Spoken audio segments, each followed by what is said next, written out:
been working with art that relates to text since 2003, when writer Emma Purshouse and I first collaborated to produce a poem and image based on the Black Country farewell, "Ta-ra a bit." I'd heard Emma say "tra bit" a few times and I asked her about it.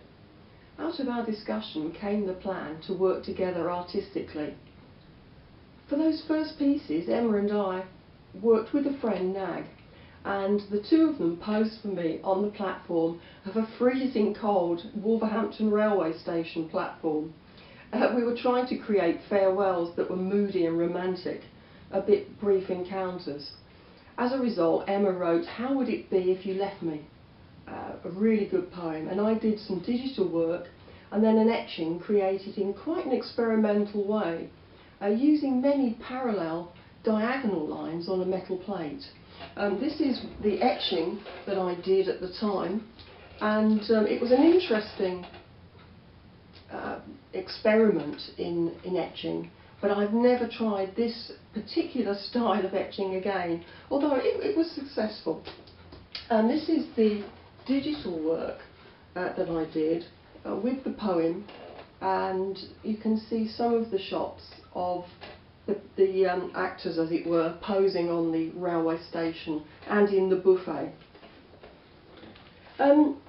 Anyway, it started off an interesting collaboration. We enjoyed it so much. I mean, it's not surprising, Emma's really creative and great fun too. So we decided to form a group of visual artists and poets to create visual art inspired by poetry and poetry inspired by art. We've exhibited artwork and written, performed poetry together many times now in the West Midlands since about 2004. Sometimes we all work on different themes as a group. Other times we work on different aspects of the same theme. There aren't any set rules really. For example, in 2009 we all produced work for the Dudley Rock and Fossil Festival. We had a group field research visit to Wren's Nest, Dudley, and Graham Wharton, the keeper of geology, showed us around.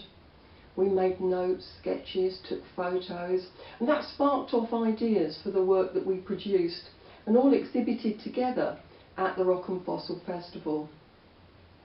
In my case, I subsequently spent some time in the museum photographing internal rock structures with the help of a microscope, and also created some 8 and 10 foot long prints that were printed with the help of a big road roller.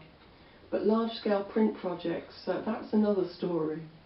I've been asked why work with text. Well, it makes me consider a wider range of subject matter than I otherwise might.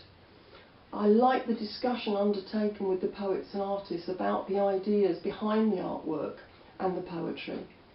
And the poetry brings an added dimension to the visual art, which is not usually illustration, more a new interpretation.